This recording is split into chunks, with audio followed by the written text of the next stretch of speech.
this Green Knight film also shows, it's the interior journey that's taking place simultaneously. And if you live the one out and ignore the other, or vice versa, you'll always be in the position of an unlived life. They both have to be lived out. Hello, my name is Clay Boykin, and I am in search of the new compassionate male. I believe in the midst of these incredible times of change, a new compassionate male is emerging as the new archetype.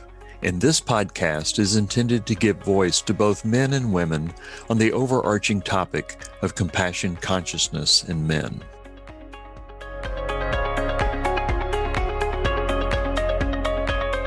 What does the new movie, The Green Knight, have to do with Moby Dick, or Chaco Canyon, or the sun and the moon, or even the cosmos?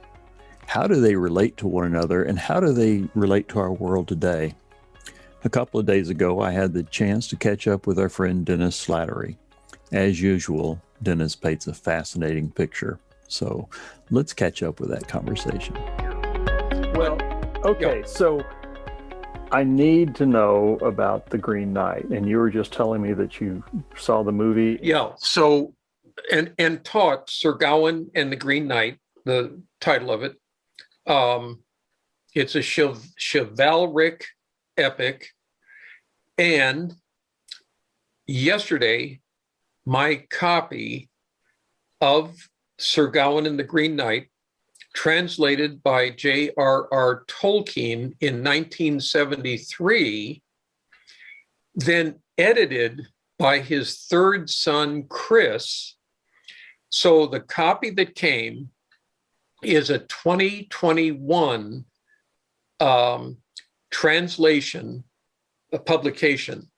And I started reading it this morning, and it just took me back into that medieval world of Arthur and the Round Table. And I wrote the film editor, Arlene, and asked her what I want to do. I don't want to do a comparison, but I do want to dip in to see where Lowry, the director of the film, diverged from the original. But reading Tolkien's translation, and I opened it up and came in with my coffee and started to read it, and just what a joy. So, but I'm thinking about you with the men's group, because, and you're pointing a few minutes ago to leadership and the heart. Mm-hmm. There's so many beheadings that take place in the film. And I think my reading is this young competent knight, who is the nephew of King Arthur, when the Green Knight comes in on his horse into the Round Table room where they're all ready to banquet, but Arthur says, "We can't start the feasting until I hear a good story about chivalry." Yeah. And right then, the Green Knight, who is just magnificent with branches and leaves, and he's a giant with an axe the size of a side of our wall here. Yeah. And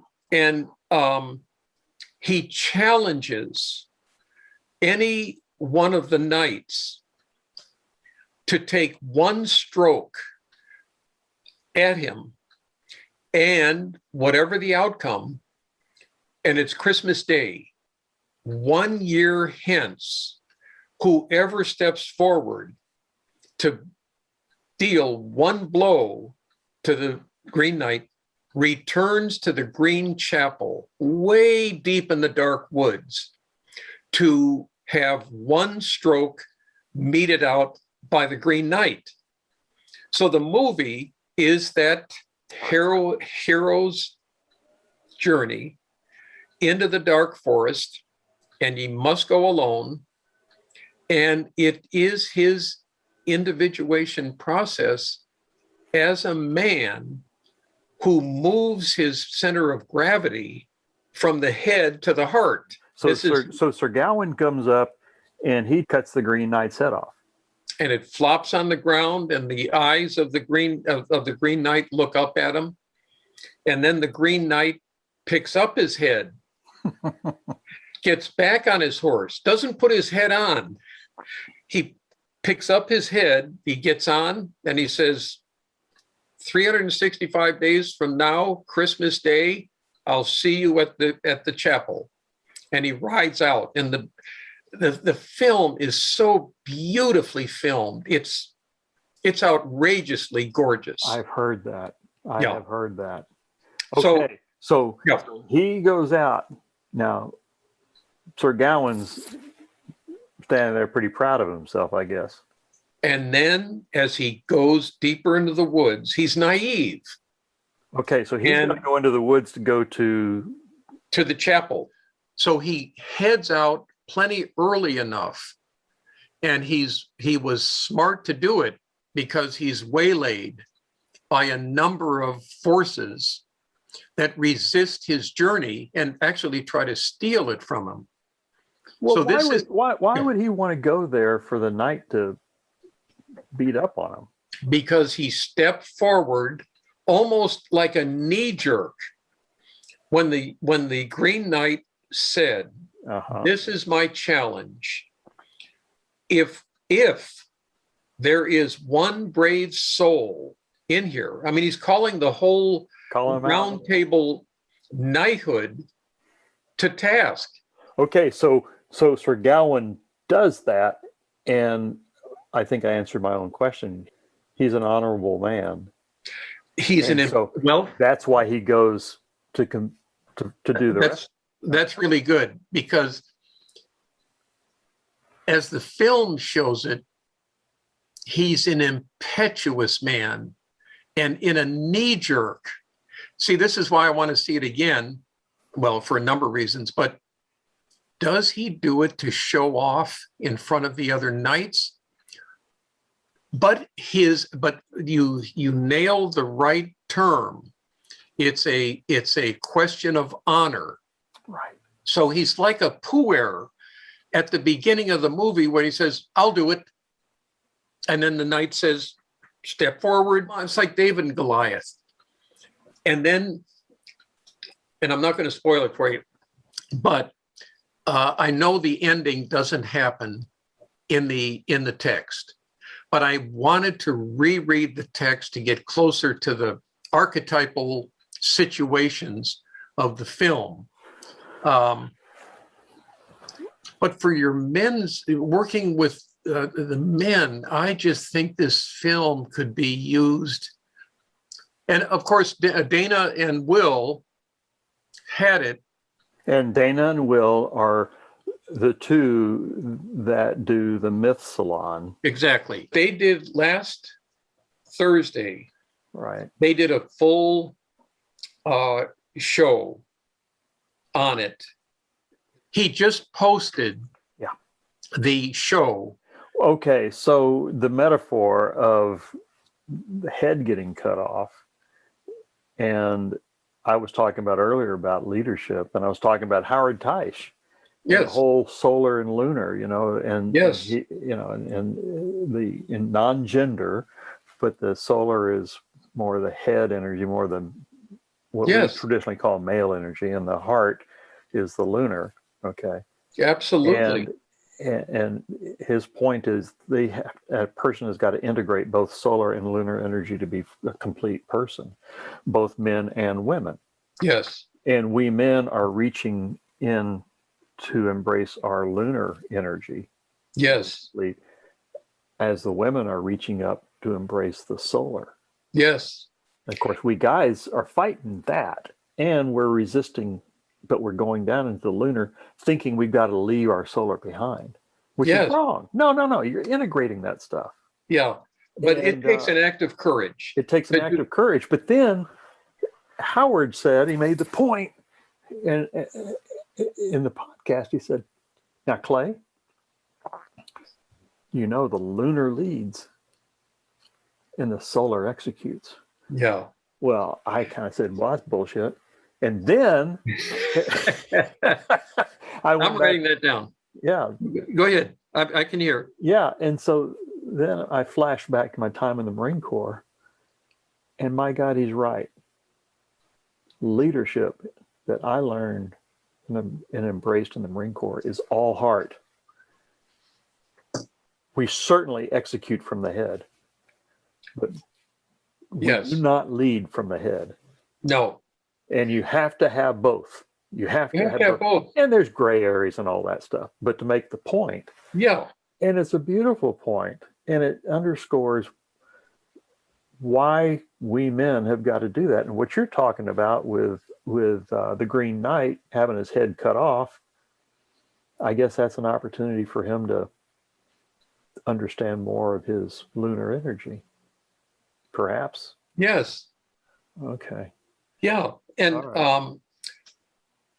Dante understood this when in the Vita Nuova, when he described the sonnets that he was writing to Beatrice, as he said, now I'm only going to read these or share these sonnets with women, not a male audience, because women understand intellecto de amore, that is the intelligence of love itself. See, that brings the head and the heart into a unity. That love has an intelligence, but it's here. It's the core. It's courage. It's a courtesy. It's right. And for those who haven't studied mythology, like me, before I studied mythology, I said, well, myth is a lie. Well, no, it's not. Yeah. What I'm learning, and you add to this, please. But mythology is how ancient wisdom is rolled forward, whether it be through our traditional mythology or through religious tradition. Yes. Otherwise. And those stories, that's our wisdom rolling forward. And of course, the beauty that Joseph Campbell did with it was, he said, all those stories have got the same storyline rolled into it, pretty much. And he said, that's the hero's journey. Yeah. Yeah. And now I see that, and it's like, well, that's a blinding glimpse of the obvious. Everybody should know this. Well, not really. Not really. No. I'm learning it right now. Yeah. Yeah. Yeah. That's what a myth is a series of metaphors that give order and coherence to an individual life. However, that takes content. That's your story. Right. But it's the bumper sticker that I would love to see on cars is, this is Campbell. Metaphor is the native tongue of myth. It's the very language that myth uses to convey meaning. I love that. Say that again. Yeah. Myth, sorry. Metaphor is the native tongue of myth. Yeah. I love that. So stories are extended metaphors, or stories are metaphors with a plot line. You say it that way too. Say it again. Yeah. Metaphors are a story with a plot line. See, so there's a coherence to the narrative, and it is taking place as one moves in the world. But this Green Knight film also shows it's the interior journey that's taking place simultaneously. And if you live the one out and ignore the other, or vice versa, you'll always be in the position of an unlived life. They both have to be lived out. Yeah. Yeah. Do you know the story? Do you know another thing I wanted to mention to you before I head out? I used to show this when I taught Campbell, and it's narrated by Robert Redford, and it's a 1 hour documentary called The Mystery of Chaco Canyon. I know Chaco Canyon, but I don't know that. And but I'm bringing it up because of your point. There was a sociologist, maybe in the 80s, and I used to know her name. She was visiting and not excavating, but exploring Chaco. And this was when Fajada Butte, you were allowed to climb it. Of course, many years ago, they stopped that because people were screwing around and spray painting and all the kind of crap. But I can hear her name in my head. She's a main character in the documentary. She's up at the top of Fajada Butte, and there's these big stone slabs. And in between is an opening. So the slabs are like this. And in between is an opening with this beautiful spiral. I know what you're talking about. Yeah. Okay. It's spiraled. It's a spiral. Either inward or outward, whatever you want to look at it. Yes. Exactly. And so she's up there. At the time, this is one of these synchronistic moments when the sun comes through with a ray of light and creates a dagger of light at a particular place on the spiral. And she looks at that and she says, this isn't accidental. What the hell's going on here? Nobody had ever interpreted. So she got permission and started to measure and discovered that dagger of light over the period of 1 year or 2 years, and I'm going to lose the details, but you'll get the spirit of it, moved across that spiral. And it was a clock. It was a cosmic clock. So she researches it and so forth. And then she gets this crazy idea.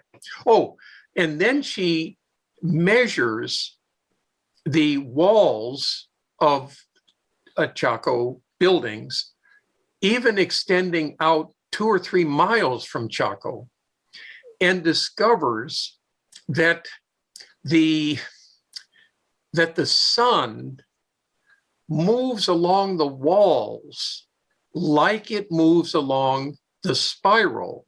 So now she's starting to see this uniformity of purpose.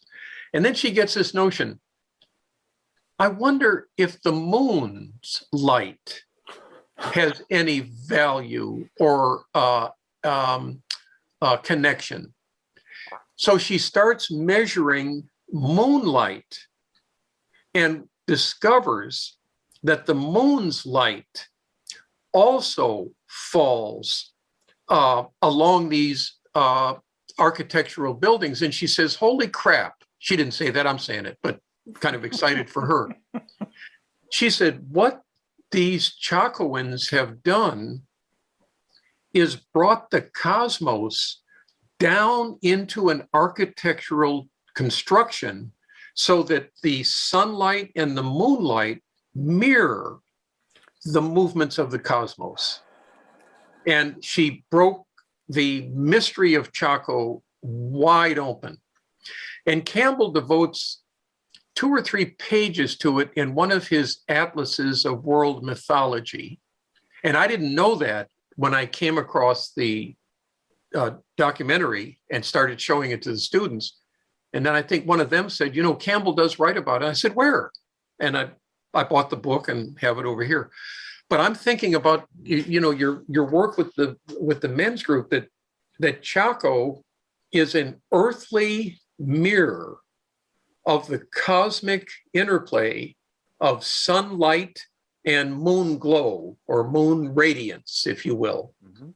It's just, and can you imagine people living there who know that?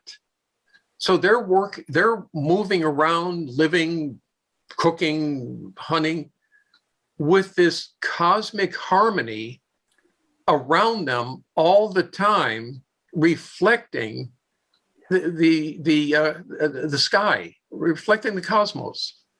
It's magnificent. But I mean, I'm bringing it up. Exactly, and that fits exactly what Howard's talking about in his book, Solar Light, Lunar Light. Yeah. And oh my God. I think you could probably Google it or YouTube it. I've got the CD over here on the shelf somewhere, but I bet you could pull it up, and it's 55 or 60 minutes, no more. Robert Redford's document. And Redford narrates it because Narrates he it. became fascinated.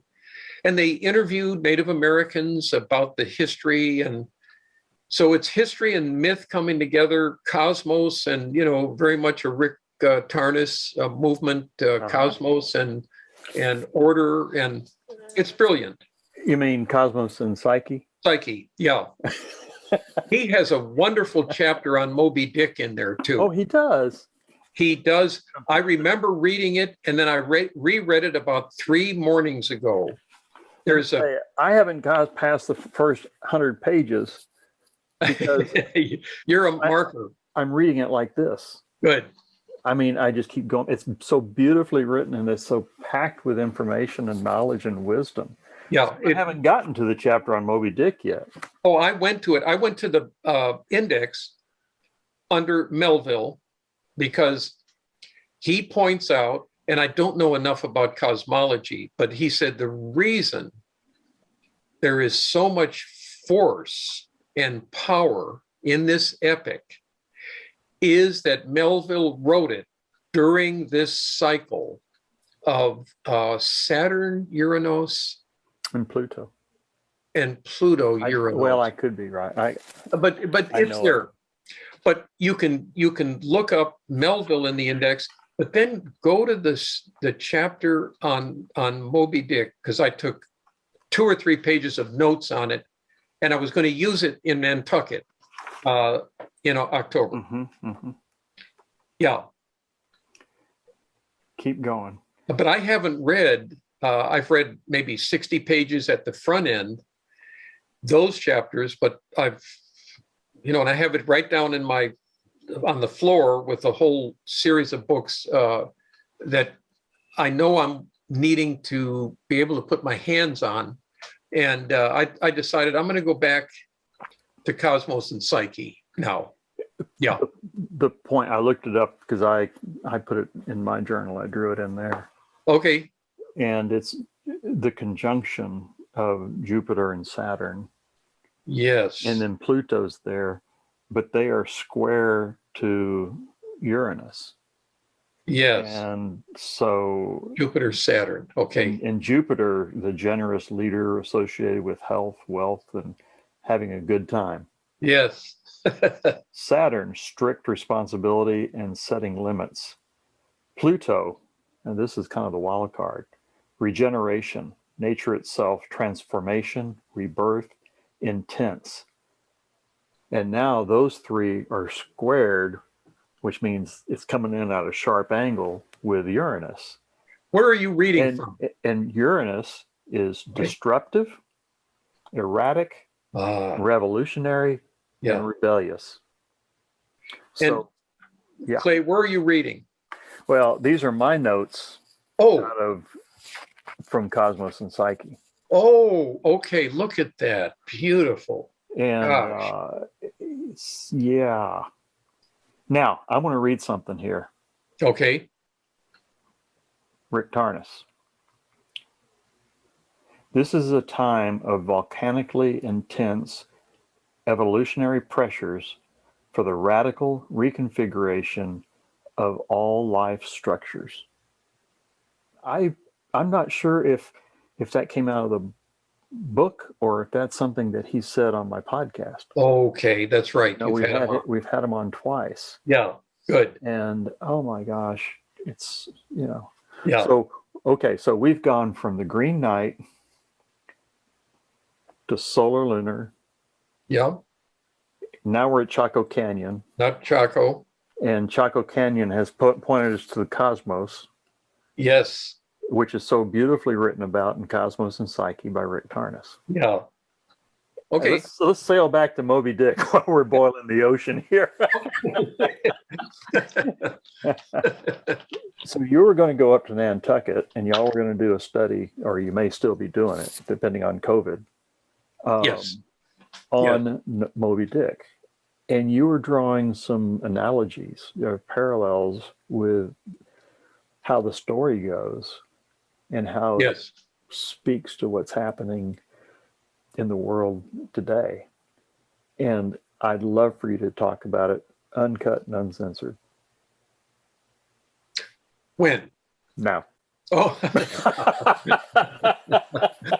No, if you can just, because what you said earlier was before we went live, you were telling me this wonderful story and about who Moby Dick represents and how all the parallels with what's happening in the world today.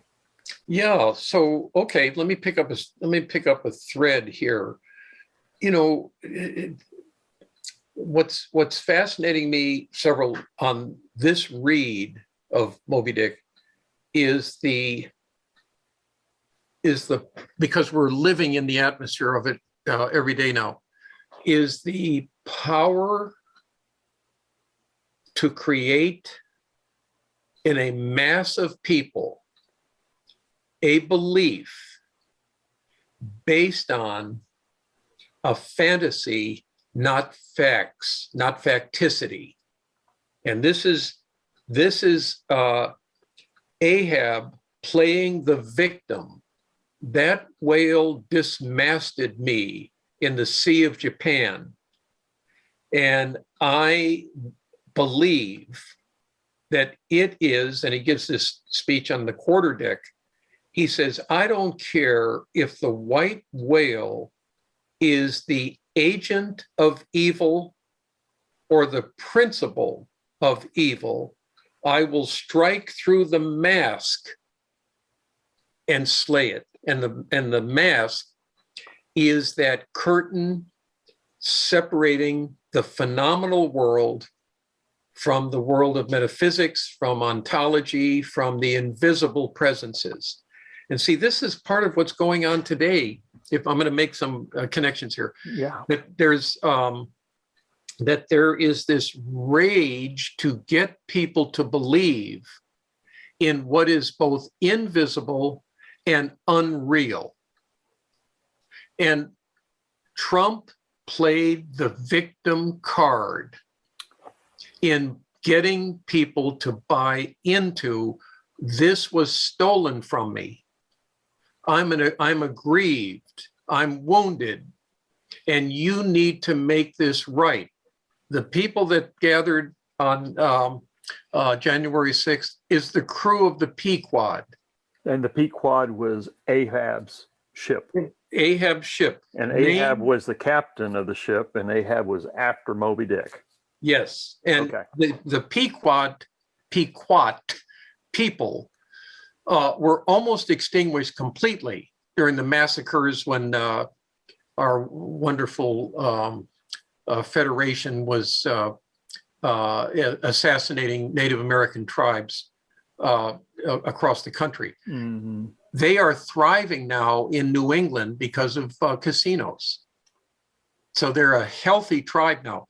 But it's interesting that the ship that all of these men are on, which is made in part by parts of whales, whale bones and teeth, and it's the Pequod is half whale, half whale ship, partly a container for the world. It's a microcosm for the world.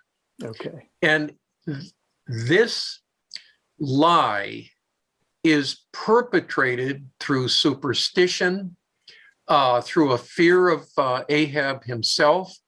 And to entice, he nails a gold doubloon to the mainmast when he has the entire crew gathered on the quarterdeck.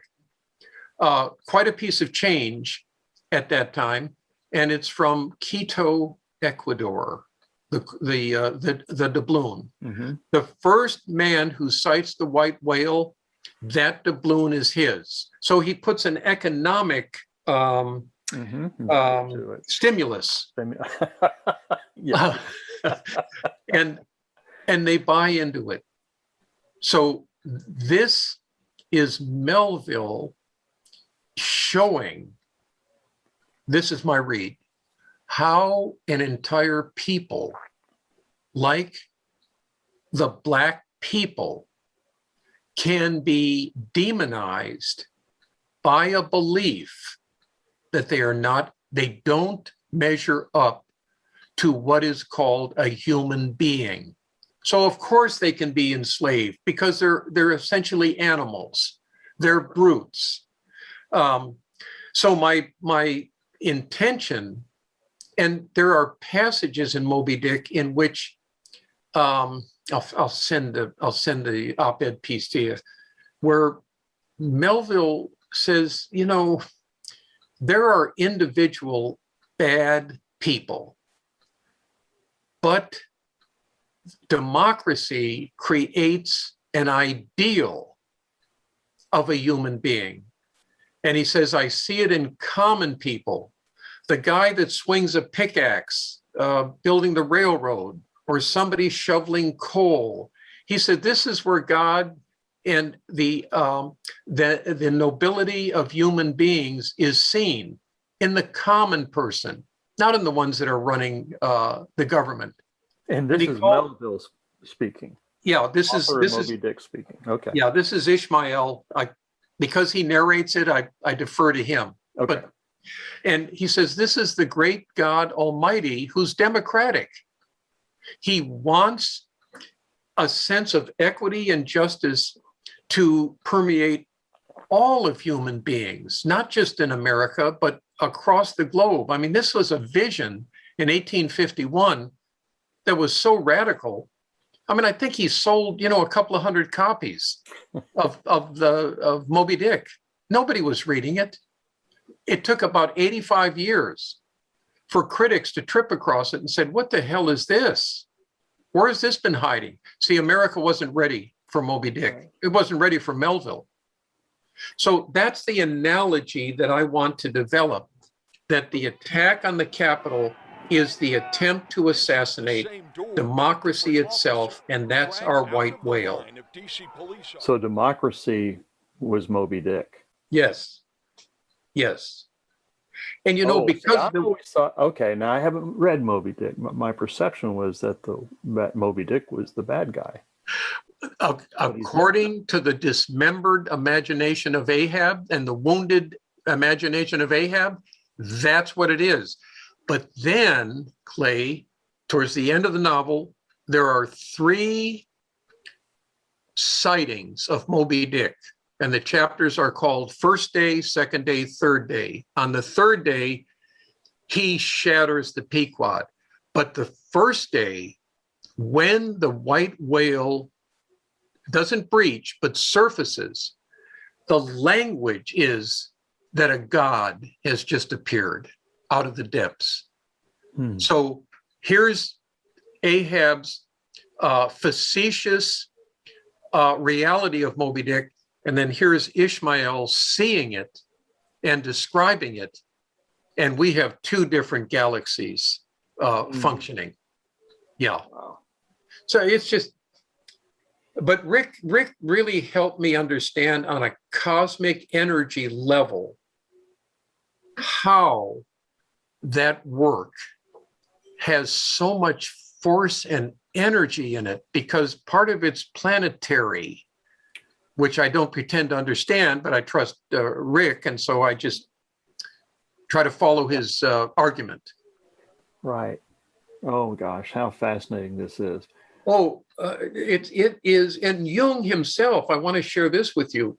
At the beginning of a chapter called Psychology and Literature, which is in volume 15, called The Spirit in Man, Art and Literature, Jung's making a distinction between visionary fiction and psychological fiction. And he lays out several points of each. And then he says, I count Moby Dick the greatest American visionary fiction. It's right at the top.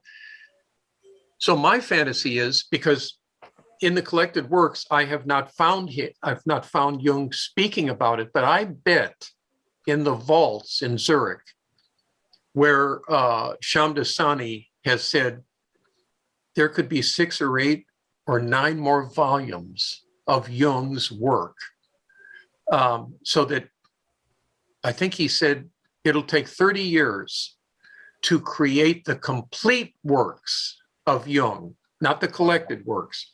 And my fantasy is that somewhere in there, he has written about Moby Dick, because Jung wouldn't just say that off the cuff, that this is the greatest American visionary novel or fiction that we have.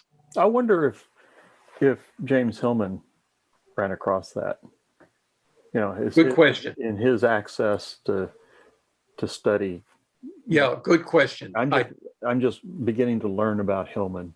Yeah. Fascinating person he is, or he was. Oh yeah, he really extended Jung's writing, and of course took over as director of the Jung Institute in Zurich and wrote Revisioning Psychology at Eranos. And it was published in 75. Yeah, 75. But Hillman understands the poetic imagination like few writers I've ever read. He's brilliant. I've just started reading that book. Yeah, Revisioning. Yeah. Now, okay, I'm going to make another shift. And then I've got to run. Okay, but we're talking, I really want to hit this one. Okay. You have a new book out. Yes, it was just published a week ago. I want to hear about it.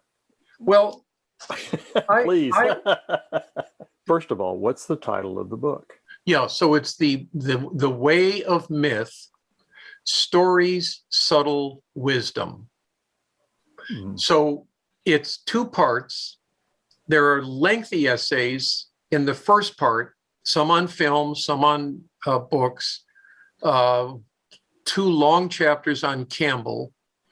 The second part is comprised primarily of blogs and op-ed pieces that I've written over the years and decided I wanted to gather them all up in the same place.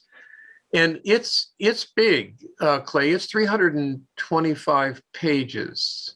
Yeah, so it's a hefty one. And my publisher, MANDORLA Books, owned by Jennifer Seelig, she did a magnificent job of designing it. And yeah, so it was just posted on Amazon, I don't know, 4 days, 5 days ago. Well, I'll certainly include it in the podcast, in the notes on the podcast. Oh, do. Thank you for that. Absolutely. Thank you. And I can't wait to get a copy of it. Yeah. So, you know what, when it comes in and I mail it to you, I'll just send you an email just to watch for it. Thank you. Dennis Patrick Slattery, I love every time we talk, and every time we talk, I think we could go on for another 8 hours. I do too. And that's the best time to pull it to a close because we've got juice for the next outing. We do. If you or someone you know has something to share about men and compassion, write me directly at clay@clayboykin.com or visit the website newcompassionatemail.com. Thank you.